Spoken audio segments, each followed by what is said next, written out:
Hello and welcome everyone to GuildGab episode 12. This is a show where we talk about anything and everything Guild Wars 2, focusing on the PvE and the lore. Today we're going to talk about the juicy new trailer for The Dragon's Reach Part 1. Oh yes. Yes, but first let me introduce my co-hosts. To my left we have Akasaurus Rex. Hello. And his little friend. Little Rytlock. I'm naming him Rytlock. And of course Corvus. Hey. So, at the end of this trailer, Rytlock Brimstone drops a pretty big lore bomb on us in only 7 words. Ascalon, I free you from this curse. Oh God. Ak, being our resident char expert, what was your reaction to this? First I crap myself. Then actually my first initial reaction sounded a bit like this. Oh! Yeah, so that was about exactly. I literally barked. It's kind of like. I think all 3 of us, Corvus did a reaction video as well, which was great, and there was definite audible exclamations as soon as those words were spoken, and I think all across the community had kind of the same reaction. Mm-hmm. Yeah. I mean, what does this mean? This is crazy. And I love the fact that it's called like Part 1, so that this is like opening up into something big. Yes. Indeed. I was just going to quickly say that this is very much fulfilling what Arena was talking about when they're saying what they'd learned about the previous seasons, that they really want to have like an overarching story, like in this case Morgemoth is rising, but they want to have mini stories within it. Mm-hmm. Yeah. And this is obviously one of them. This is turning out to be one, The Dragon's Reach, and it's just a wow. What was your reaction, Corvus? I swore. I think that was about it. It's just there's so much to do with that that's going to be so interesting, and like in terms of how they're going to play this out, because I mean it's said in the whole curse thing is that like the only person that can break it would be an heir to the throne of Ascalon. So unless they're misleading us in what they showed us, that could mean a lot. Right. You know, the char finally having Ascalon is theirs properly. That's right. Of course, even then, there's a lot of speculation because, like, everything that was going through my mind, if this truly means, letting the ghosts pass on and freeing them from their walking the earth forever, then you either have the char can finally take over, or could it possibly be some kind of goodwill act towards Kryta and towards the humans? Totally. Saying we're gonna let these people of your race, finally pass on. Yeah, well, yeah, I think it's definitely kind of like both, because it's and I mean, like for lore wise and actual gameplay wise, this is going to be a huge thing if they actually fulfill it the way that we're kind of hoping that they do, as far as like extinguishing the ghosts. That's huge. That's huge for lore, and that's huge for in-game mechanics. Totally, because they're gonna have to change the hearts and stuff like that. Yeah, if it's part of the open world like that, they'll have to change a lot of what you do in Ascalon, and also it means a lot for what they're gonna do with the catacombs. Are they just gonna leave that as kind of playing in the past kind of thing, or? Yeah, they could. Because I mean, I guess the dungeons kind of follow a sequence anyway, so you know, if you play any of them again, you are kind of going backwards in time to play that. Yeah. So I guess they could just do that. But I mean, do you think they would do like they did with the Aetherblade path of Twilight Arbor? Simply just add another path to Ascalonian Catacombs, and that's kind of like the continuing story of that dungeon. Yeah. That's that a good probably idea, makes more sense, actually. Yeah, because it kind of makes more sense. Like instead, like because I was initially thinking like, well, why don't they just kind of completely revamp the dungeons? But then that would take a lot. Whereas a lot of work. Plus, there's that original story. I mean, story mode of the dungeons is about Destiny's Edge and Magdare, which is very important to this. So and that all starts at Ascalonian Catacombs. So to completely take that out of the game, to me, wouldn't it I don't want to say it wouldn't make sense, because obviously if you want to progress the story you would have to take that out, but why would they take out that content? You can't just take that content out of the game. And it would mean anyone coming in fresh wouldn't have that to experience and stuff like that as well. So I think they couldn't really take anything away. I think they would just maybe add a new path or something like that to the catacombs. Yeah. Right. Yeah, that sounds like a lot more fresh. But I mean, like, because they had also like said of course, like saying that like back in February, March, that they were working on two big secret projects, and Hmm. this sounds like it could be It one of could those be big pretty big projects. I if mean, they're actually going to change the world. to cleanse Ascalon, that's one hell of a change Right. to the world. And the coolest thing is that they could do this. We just haven't seen it on this scale, but they have Yeah. slowly been doing stuff like this, like because Yeah. they have changed hearts throughout the Yeah. game being I mean, open in Keswick's stuff. Hills, So they changed a lot of them yeah, Right. when the Yeah. Tower of Nightmares came and stuff like that. Just they changed it just so you could progress by defeating different types of enemies and stuff like that. But it's still, it shows that they can and they're willing to. Right. So, yeah. yeah, I didn't even think of that. Yeah, that was half of Keswick's Hills that they had to change. So maybe this is going to be the same thing. Maybe they will change the open world and get rid of all Just the on a ghosts. bigger scale, yeah. Right, So right. hopefully, please do that. That'd be so It would awesome. certainly show progression in that they're not afraid to change what's already there. yeah. If And if no yeah, one believed sorry? that already, with them destroying lions' arms. Right. Yeah. I'm like still kind of like amazed that that's still not.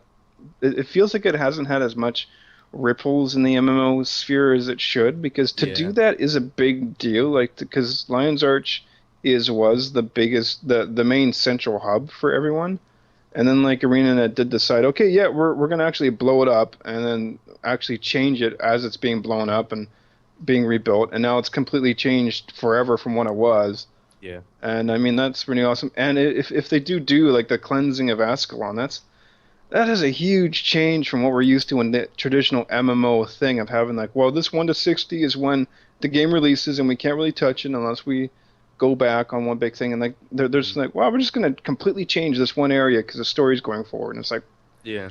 it's so amazing. If I mean they can, and if they do, oh man, wow. Like, Yeah. to cleanse the ghosts, because I hate those ghosts, so it'd be so great if like cleansing them would be really cool. Yeah, because it'd be kind of interesting, because if they cleansed it and then if they replaced it with like Mordramoth minions, Oh. be kind of That'd interesting. be quite interesting. I'm really looking forward to finding out how they're going to set this up as well, though, because I mean, we've not heard from Destiny's Edge like at all for That was my first shock of the like of the 2 trailer. years. Was they showed Rytlock and they showed Air, and I'm going, See you, Destiny's Rytlock. Edge? Like, Yeah. are they coming back into things now?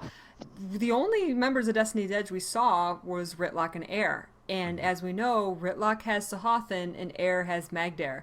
So do you yeah. think that's intentional? Do you think we're only going to see those two because of the swords? Do you think this is why they went and think sought so. those two out? Potentially. I mean, the reason Air wanted to get Mag there so she could, hand it to the humans to kind of get that proper peace thing going.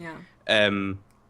So yeah, I don't know how that's gonna tie in with Rytlock potentially cleansing Ascalon, and how that's even gonna, like, because it kind of came out of nowhere. I totally wasn't expecting to see anything of that. Right. The last patch set you up to be like, right, we're gonna talk to the Pale Trees, so we didn't see anything to do with that. There wasn't at all. any hint of like Yeah. So there was a where book. this is gonna come There was a from? book in the Cavern of Shining Lights, I think, that mentioned something about ghosts having energy, like being full Yeah. of magic. That was what was making them, walk the earth. Right. So, do you think it could be related to that Mordramoth has decided to go after Ascalon because all of these ghosts are full of magic, and that could be something, a big source of magic that Mordramoth could consume? So That would maybe make a lot of they have to sense. cleanse it. They try have to and cleanse it so stop that Mordramoth yeah. doesn't get that power. Yeah, That would could make be- a lot of sense. Yeah. Mhm. Like if like they like suddenly found like a bunch of his minions in the Ascalon area doing that, like draining ghosts, and then Yeah. they suddenly realize, holy crap, we Can't really let need this to happen. cleanse Yeah. this thing. Yeah. No more dilly dallying. We need to actually do it. And the great thing too that I love about it is that we got to see our superhero team like totally broken up. Like they're like Yeah. not like together didn't confronting see Marjorie or Rytlock and Cassidy Yeah, at we Air. didn't see all. Marjorie or Exactly. Cass at all. Yeah. Taimi was by herself, and like it was just like a that's really cool that they're doing that. And I'm like kind of hoping that like Brahm and Air will have some kind of fun dialogue together Yeah, because I'm really looking forward to they seeing how that's gonna Yeah. go down because they have they, a bit of they a like haven't talked much. Yeah. yeah, they have a funny relationship, so it's gonna be It's interesting for funny that Bram is the one that goes back to see her. Like, yeah. if they decide, like, okay, this is something that I'm dying to know what order this is going to happen in. Like, Mm, does Destiny's Edge 2 realize that, oh, we need to cleanse Ascalon of the ghosts? So they're like, well, Right. how do we do that? We need the swords. We need Rytlock and Air, you know, Right. or do it's like I don't even know. Like, what order is this going to happen in? And hmm a big question on my mind is that obviously Rytlock has had the power to do this. Yeah. He's always had the sword. Why Yeah. So hasn't he? why hasn't he done this in the past? Yeah. Why hasn't the Char Legion come to him and say, you know what? Look, we've been fighting for Ascalon Let's do forever. this already. Why don't you got the Yeah. sword? Why don't you just go cleanse the ghosts and we can take it over for the Char? Why hasn't he done this before? So I hope that there's a struggle. Like Rytlock doesn't want to do it, but he's kind Yeah. of forced to, and perhaps the threat of Mordramoth is how he's forced to do it.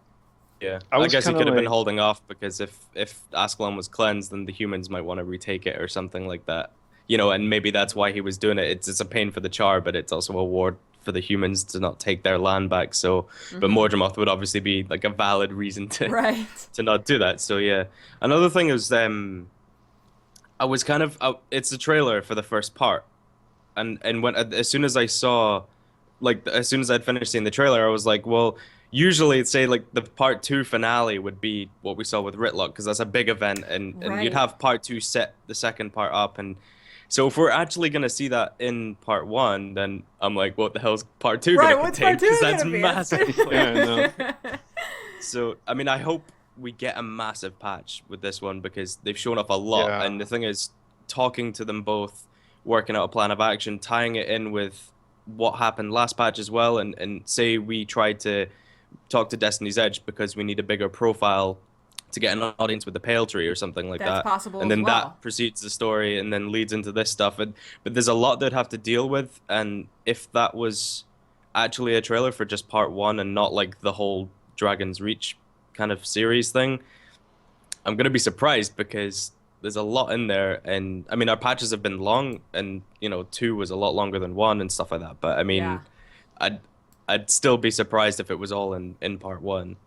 I would hope it was though. Right. What makes it a part one? Yeah, I what's was gonna almost happen? like, I was almost thinking like that there might be at least a good like three parts at least, or like I was like a thinking that too. sizable This might not just be continuation. a You know? two-parter. This could Yeah. go on. We've never had a part one and a part two before. Yeah. So I mean, We've this is had like totally. labeled like that. We've had a continuing story like Yeah, the Battle of Lion's Arch, but not and actually labeled part one and part two. This is so big and so massive and so epic that they couldn't put needs it in one parts. part. Yeah. They had to split it up. Oh Can you my imagine gosh. if like this was like the first trailer, like the first patch of season two, when this came out? That Like would have been everyone insane. would be like going like, "What the fuck? What? Oh my god!"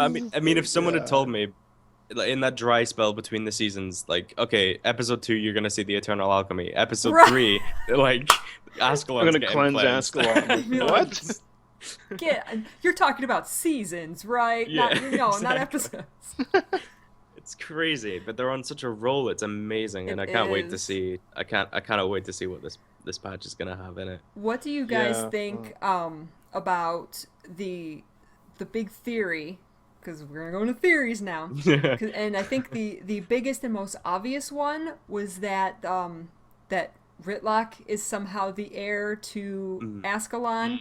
Because for anybody who doesn't know, the lore is that when the swords are brought back to Ascalon and they are put into the hand of a true heir to Ascalon, or king, or whatever terminology is used, then that is the only way that that Ascalon can be cleansed of the curse. So people are saying, is Rytlock the Yeah, it's king tricky of Ascalon? because it's tricky because on one hand it's like, yeah, but like the whole king thing and even the spell itself was human done, so it should only really be like the humans doing it. But then on the other hand, there's that whole idea that maybe that was done on purpose, and it would be a char in order to mean that they'd have to come together and be peaceful with each other, kind of thing.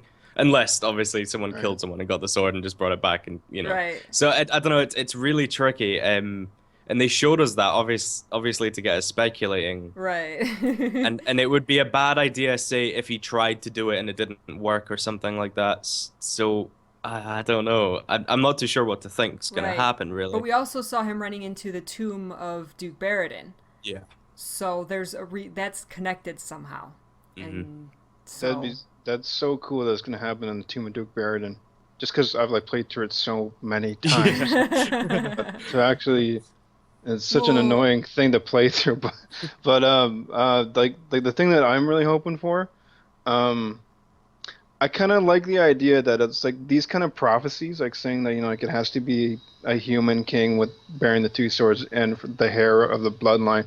Like these kind of prophecies can often, I mean, usually in stories, these things can sometimes be somewhat vague, and that they're not meant to be absolutely literal, and that a lot of times they often get fulfilled by a kind of little twist in it somehow, some kind of caveat. And the thing I like about it, I don't want Rytlock to be king, because I do think that sounds a bit ridiculous for a char to be called king. But what I do want is, from their cultural perspective, is for this act to make Rytlock become the next Con-ur, which is like the emperor of like the Char legions. I want that to happen. That would be so damn cool if like Rytlock does this, and suddenly the legions like, wow, man, maybe this guy could be the one, and because like imagine if all three of the High Legions were united as one. I mean, if you want a force to fight an Elder Dragon, especially like a souped up one, which Mordramoth seems to be, then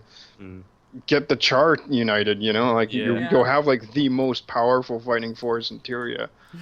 So, of course I'm biased, but like Con-ur, Rytlock for Con-ur, that's what I want.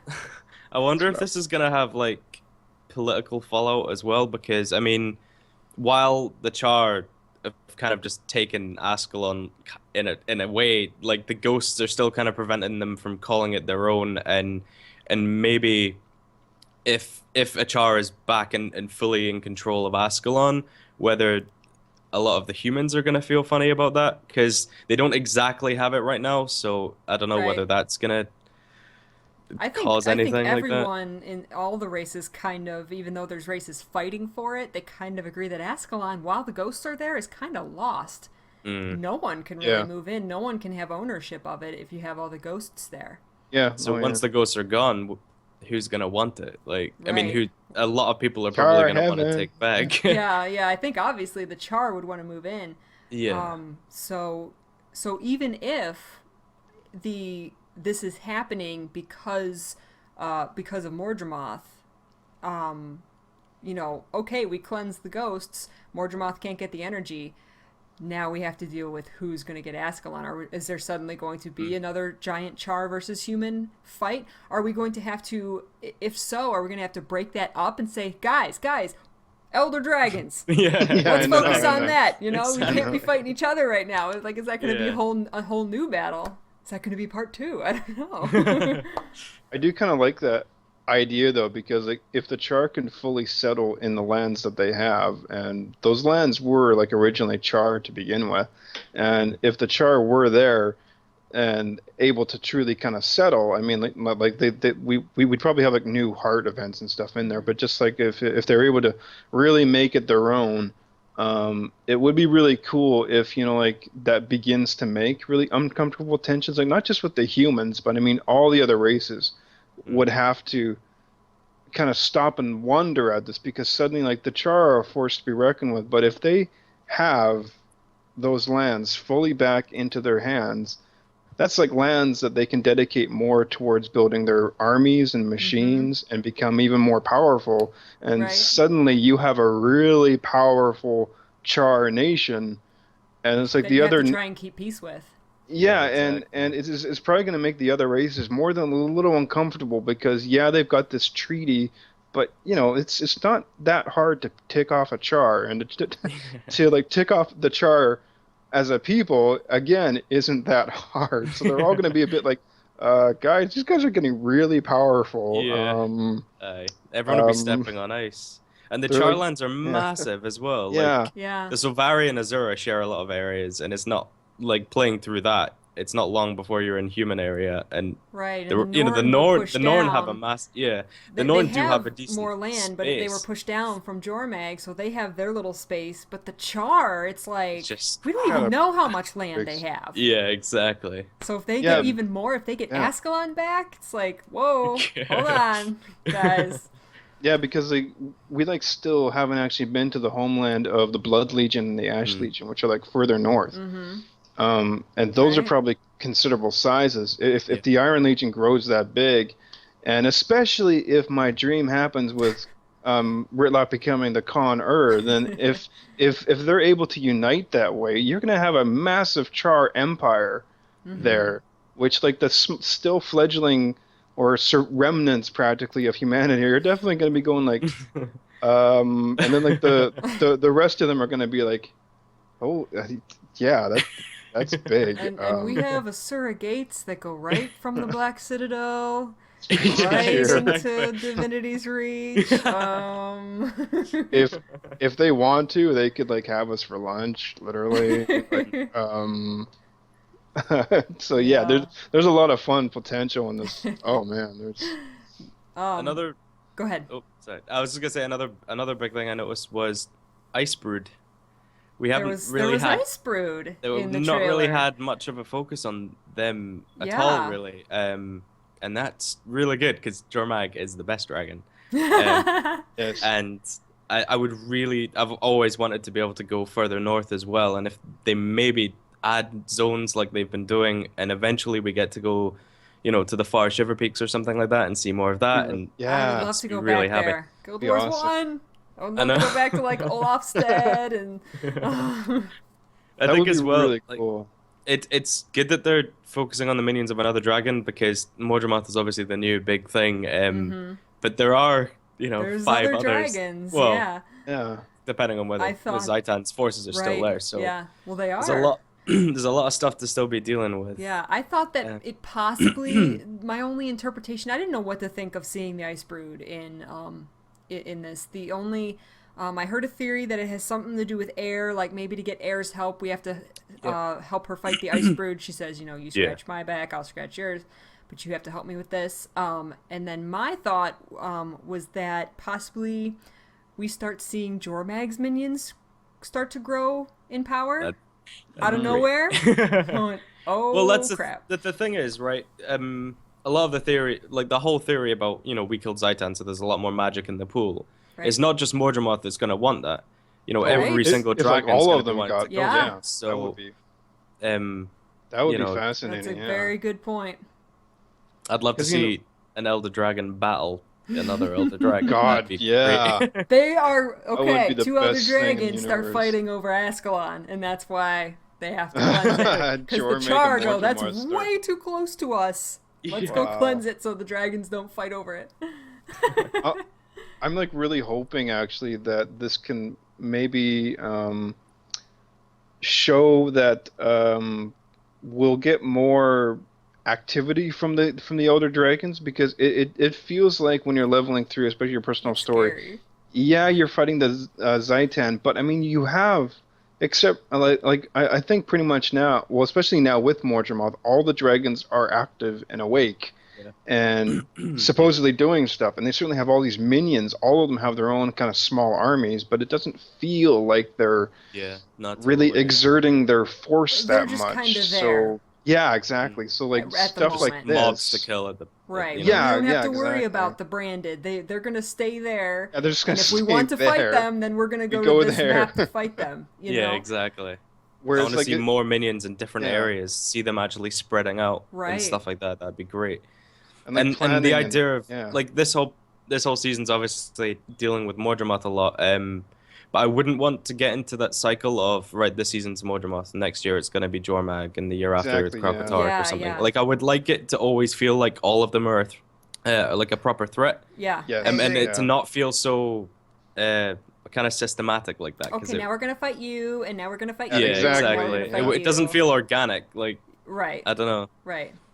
That was Because something. really, and like Oh, to make it sorry. believable, all dragons would be wanting to spread their corruption as far as they can, and we're not really seeing any signs of that, apart from Modramoth, really. Mm-hmm.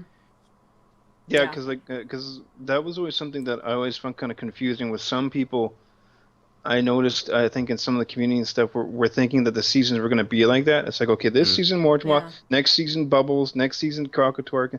I'm thinking like that is so formulaic and silly because all of these dragons are active now. It doesn't make Mm-hmm. sense to just do one at a time.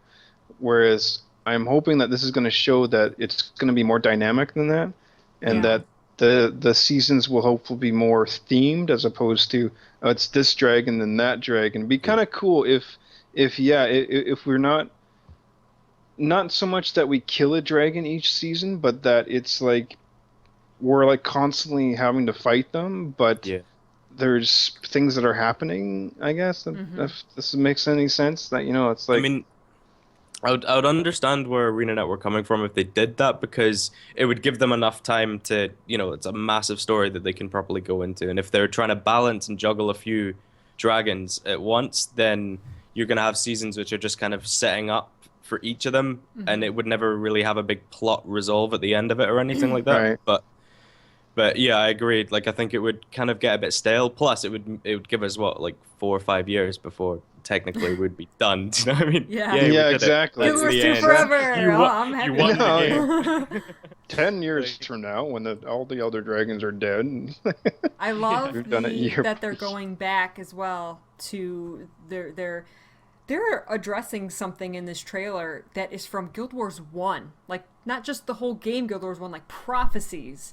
Yeah. Like, Right. the game, the entire franchise started With that, with yeah. the searing, with these ghosts appearing in Ascalon and having to deal with the repercussions of that and what that means. So going back to that, like, I'm a huge Guild Wars 1 fan. That's why I play Guild Wars 2. I mean, because I love Guild Wars 1, so seeing them bring back this lore and not just add new things, because in Season 1, we had Southland Cove, and we had, everything with Divinity's Reach, and we had Scarlet, and we had the Sylvari, and we had the Super Adventure Box, and we had all these new festivals. Alliances, yeah. And while all of it, the Consortium, and while all of this is great and wonderful, it's like, it's all brand new, and when you bring back the nostalgia, I want to see more of the nostalgia brought back from Guild Wars Yeah. 1, and so hearing that you're cleansing Ascalon, like, just blew my mind.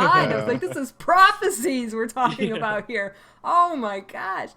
So it was just the greatest thing ever, and I pray that they bring back more of that nostalgia factor and build upon the lore they already have rather than just creating new lore. Yeah.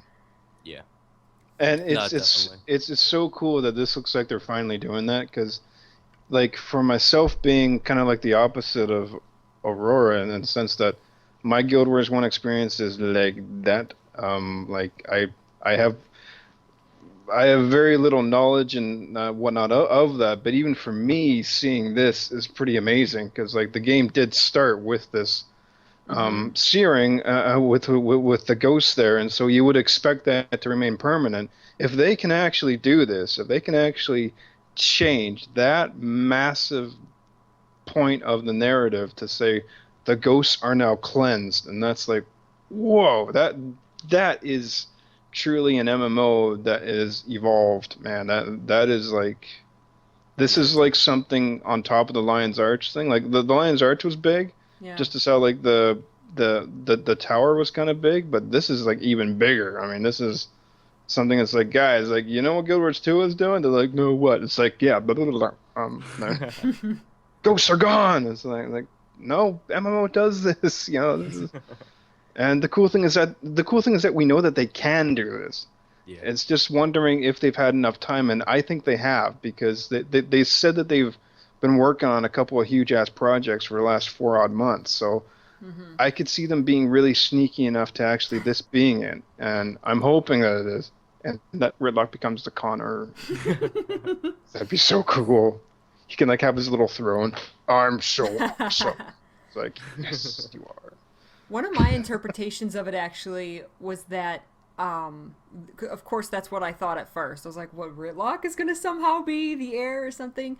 But one of my interpretations is simply what we see in the trailer could be simply his way of passing the sword along to whoever is going to be the one to cleanse it. And you know, it's just kind of a symbolic thing. It wasn't meant to be taken literally. Yeah, because in handing the sword over, he would be kind of allowing it to be cleansed. So yeah, that could be.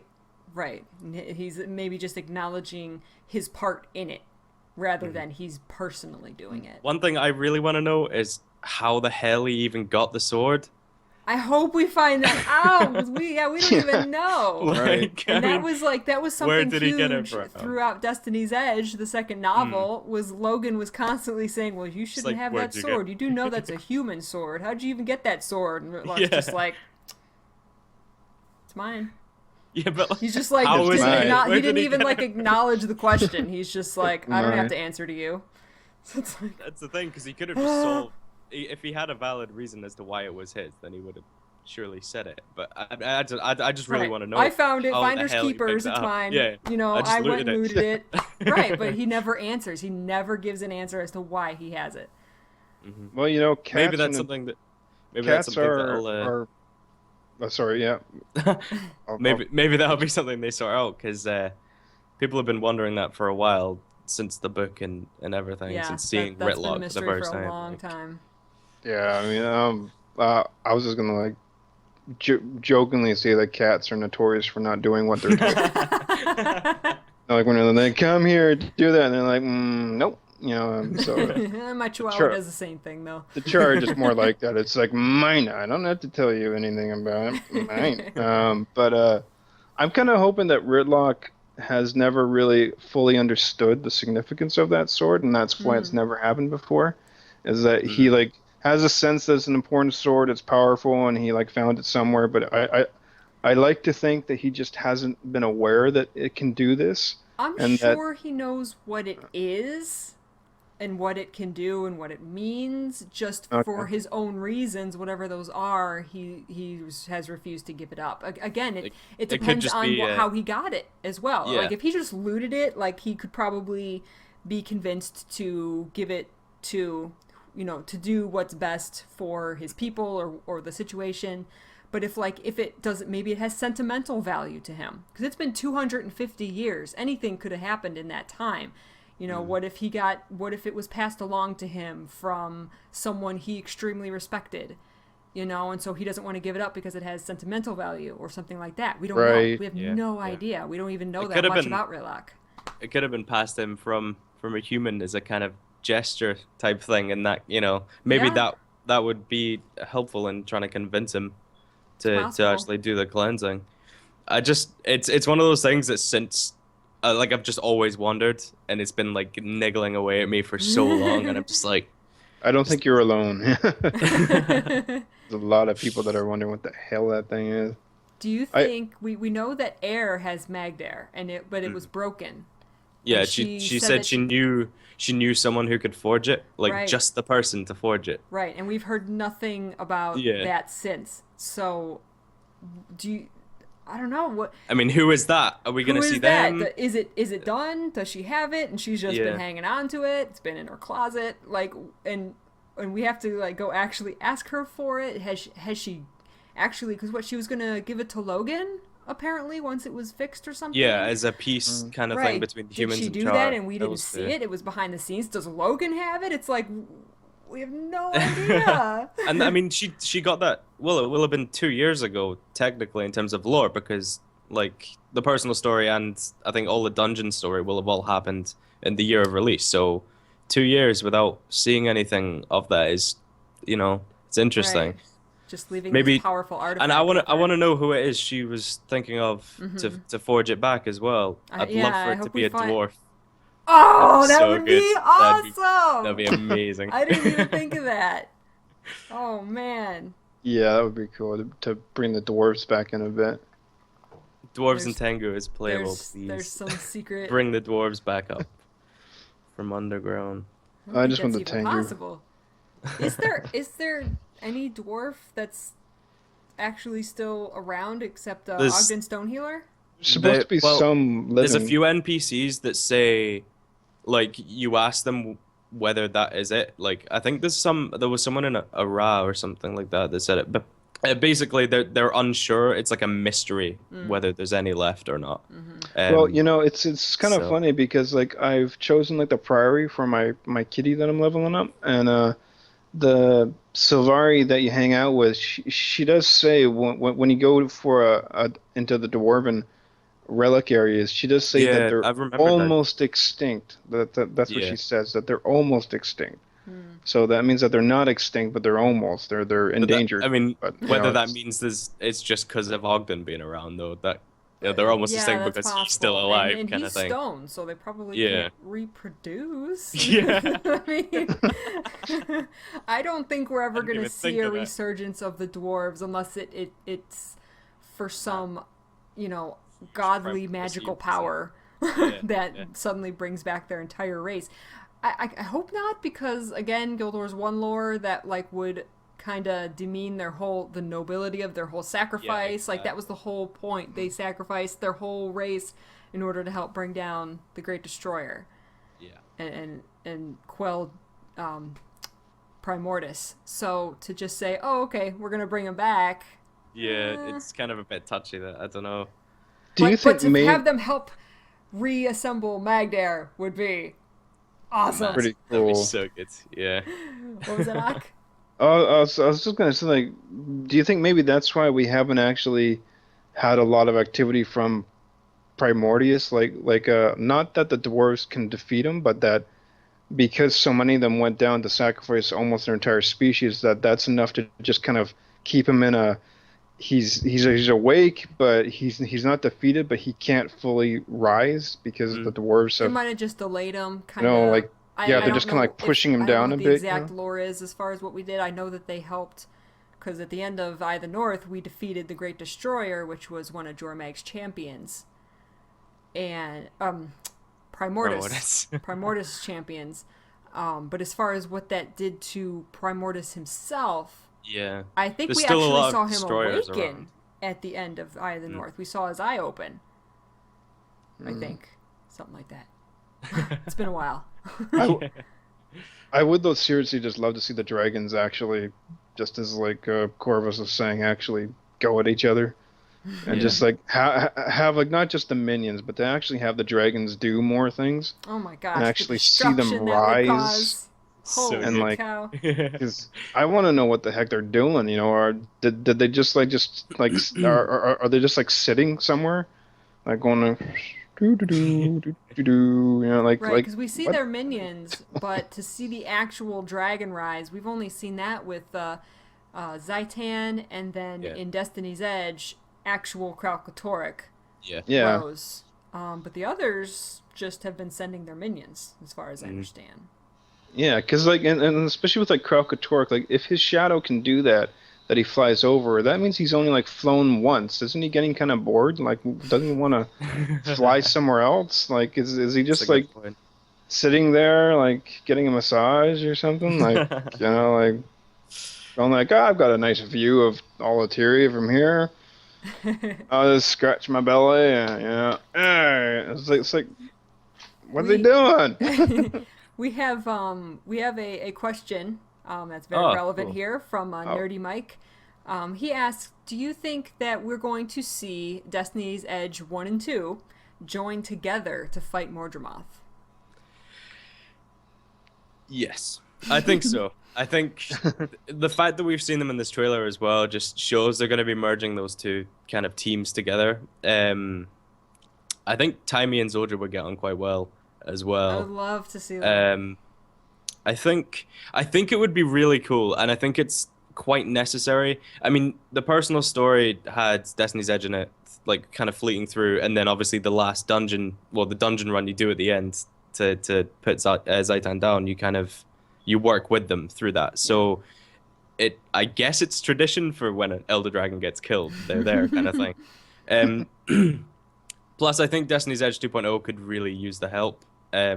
and for things like having an audience with the Pale Tree and really trying to rally the whole world. Really, they're the best people to do it. They're already known. They're the already biggest famous. like heroes in the whole of Tyria. Basically, they've Right. killed an elder dragon, so Yeah. kind of a big deal. So yeah, I think yeah, I reckon I they hope will. so. I would, yeah, I hope we really see them hope so. all. Very related here. Do you think that as far as perhaps Destiny's Edge has not been in the story because of voice acting? Yeah.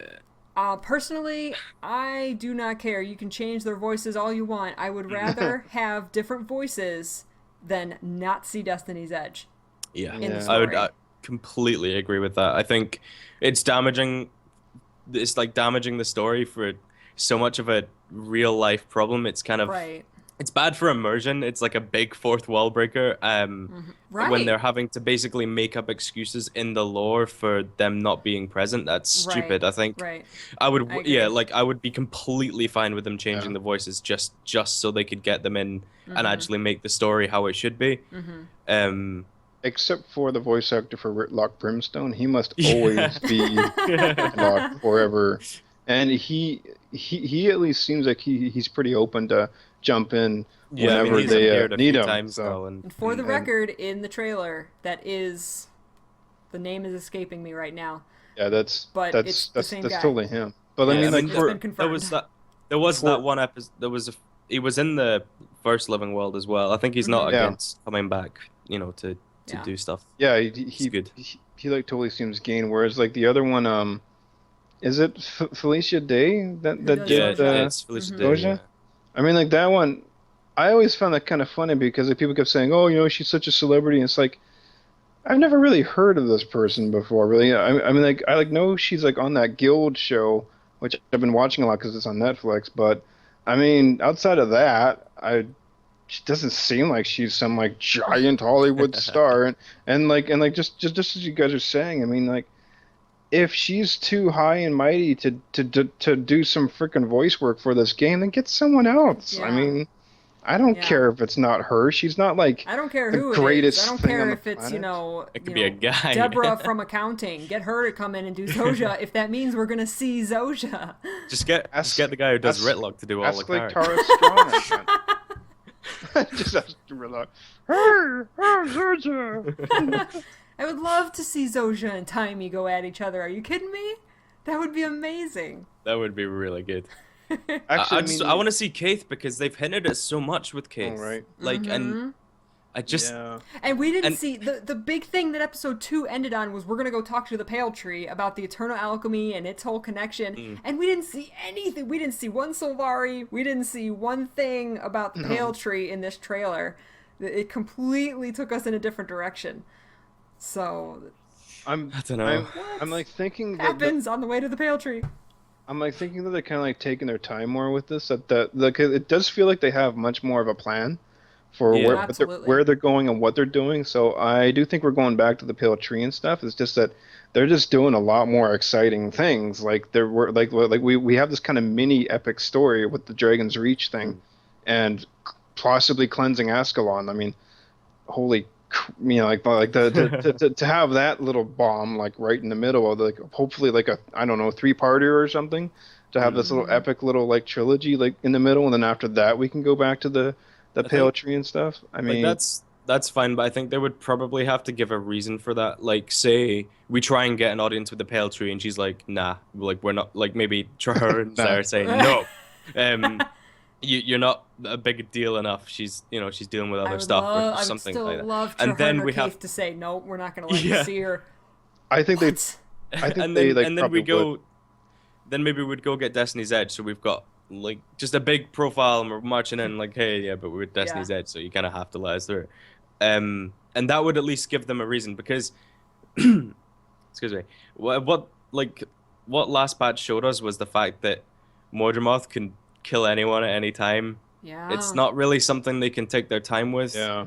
Like Yeah. he just like, a Vine killed Belinda. It could have been any of us. Do you know what I mean? Like and she's Mordramoth is attacking like like camps and stuff like that, like forts and stuff. So it's not really something you can be like, oh, we'll go, we'll get to the we'll go pale next tree month. whenever. I'm just gonna go talk to my mom or something. Like, Do them eventually. that's fine, yeah. Bram, but go and get your priorities straight. Well, yeah, But because I think I like the actual like title of this being called the Dragon's Reach. I think is really trying to emphasize once again the fact that Mordramoth, more than the others, is very active in the way that he can affect everyone. So it does seem like I'm pretty confident now that we probably will hear that Mordramoth will have reached into those Char lands for some reason, and this is one reason that it's I think so. doing that. I think the magic in Ascalon is reason enough. I think that's probably what we're gonna get told. That's my prediction. And I do think that we're gonna go for the Pale Tree because it does feel like the Sylvari are a very key part of what's happening with Mordramoth. So 100%, yeah. I bet that the Pale Tree stuff would probably be more towards the end. So I think that's likely as well, because I think it's probably going to be a big plot point, how like the part they play in all of this, the part the Pale Tree plays in all this. So they'll probably give us a reason, like we need Destiny's Edge to be able to see the Pale Tree, just to kind of draw it out and stuff like that, and giving us massive things like cleansing Ascalon in the meantime, which I'm totally fine with. And then we stomp turn. Should be awesome. And one of the best things, the voice acting thing, just because of my like kind of brony fandoms, I was so happy to see Tara Strong playing Scarlet. That made me really excited. So even like people that had problems with Scarlet, it was like when I found out that Tara was voicing her, it's like, oh man, it's so awesome. And yeah, like especially, man, if they can't get Felicia, they just ask Tara to do Sorsha. Yeah, she could totally do Sorsha. She could do like 1,000,001 voices. Get Tara. She obviously is laid back enough to do it. I mean, Tara's cool. I actually saw her at a panel too, but like she's obviously not. That's a good idea. Because you know what? Actually, it's kind of funny because at that panel, Tara was saying that she got beat out to be the voice in the movie Tangled because they wanted a bigger celebrity, so they got Cameron Diaz, who's the worst actor. So, but she was like, yeah, they wanted a bigger celebrity. So it's like, oh, you're so much better. But yeah. What do you guys think? Because we can't forget about this whole this locket, this Crichton locket. I'm so intrigued by this thing. Oh right. It shows the true heir to the Crichton throne. They've set up so many little things that that I forget, like the Master of Peace. Master of What's Peace, he doing? where is he? What's he doing? up to? Like, when are we gonna see him again? Stuff like that. There's a few things, but I think they're setting up a lot of stuff, and then obviously gonna resolve it all as well. But I love that it's not just linear. Like, okay, the Master of Peace, yeah. and then the next episode we find out what he was doing, and then let's go talk to the Right, Pale Tree. yeah, The next episode exactly, we find out what she has to say. Yeah. I get a tiny bit annoyed at all the, okay, now we're going to go this way, and we don't get a resolution to that, now we're going to go this way. But at the same time, I would rather have that than it be completely linear. Yeah, right. And then exactly. when you've just forgotten about something, I had completely forgot about the Master of Peace. Super shady guy. I need to know what he's doing, but we didn't go and pursue that part of it.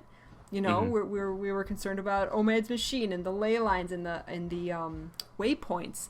And I love kudos to ArenaNet for changing subtle little things to give clues to what's coming in the middle of a patch. 100%. Just yesterday, I was in Dry Top, and one of the brand new waypoints that I think the first one you get to when you get to Upper Dry Top, I waypointed there, and I noticed it was flickering. And I said, I have never seen that waypoint flickering before. And that was one that was in episode 2. And I'm like, I've gone to that waypoint 50 times. Yeah, I've never seen it flickering. All of a sudden, it was flickering. And it was like, it gave you that little sense of danger. Like, oh my gosh, he's coming. He's cool. Here, I think there's a few more waypoints that are having vines around them as well. Yes, a lot more have actual vines around. Like, either the ones that are touching them or actually wrapped around them. Exactly. I think the world's totally starting to feel really alive. Like, they're doing these stealth updates and stuff like world. that. Yeah. Little things changing, like, every week, which is amazing. It's really cool. And you people on Reddit and the forums and everything who actually find this stuff, like, bravo to you, because like I don't wander around the world and notice this stuff. But one of my biggest like, are you serious? You noticed this? Was right before the Tower of Nightmares, when all the trees around the lake, Keswick's Lake, had been chopped down. And then the logs were under the water because they were going to build the Tower of Nightmares, and they were preparing for that. And that happened like a week or two before the Tower of Nightmares. And people noticed that, and they're like, what's going on? These trees weren't chopped down before. And that like blew my mind. And that was the first time I'd actually realized that they did that kind of subtle little change between patches, and it just blew my mind. And I was just like, bravo to ArenaNet for doing it, and bravo to you people who actually notice that stuff and share it with us, because it's amazing. I'm like really kind of amazed at how like, I mean, like the potential for this patch and what we've already seen. I mean, if this season goes for the same length of the last one till like the end of January about, we got a lot of episodes ahead. Yeah. If they're all this mind-blowing, I don't know if I can handle it. Yeah, exactly. That's what I'm thinking. It's like we're like barely even into August, and I mean, this is gonna go like for over 4 more months. Like, whoa, holy crap! It's one thing I do really like about the fact that they're, you know, we were talking about how they're not going linear. They're not resolving so much. They're just setting loads of massive things up. Is that I'm so excited for each patch as it comes out, just because I don't know what to expect at all. Yeah. Like every single patch, like especially, well, I mean, I know there's only been 2, but you know what I mean. Yeah. Like it's I've not expected it, and it's been such a surprise and so exciting because of that. They could just say, right, let's go talk to the Pale Tree, and then everyone speculates about what's going to happen, and then they show off the Pale Tree. And then we were like, okay, we expected that, but this was like out of nowhere and just blew everyone's minds. I completely agree. I would much rather have this. I'm like really kind awesome. of amazed at how, like, especially from like having gone through like the last season, and when they said that they learned a lot about how to do this, and like how they're starting off with the 2-week cycle, you kind of think, oh, okay, yeah, sure, you guys have learned a little bit, but they've learned a lot. I mean, this is a really well-oiled machine they're starting to sling out now. This is pretty damn amazing, if I can forgive my Norse words, but yeah. In terms of like plot points and like revisiting old lore and just the general scale of everything that's going on, this is infinitely better than the personal story. Such a big like going through that then going through last season, like this is like a completely different game. It's incredible. Every single patch, something absolutely huge happens, and it's it's so good. It's no words.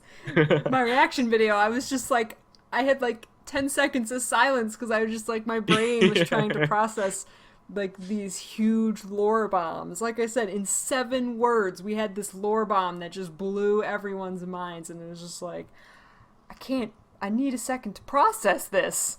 Yeah.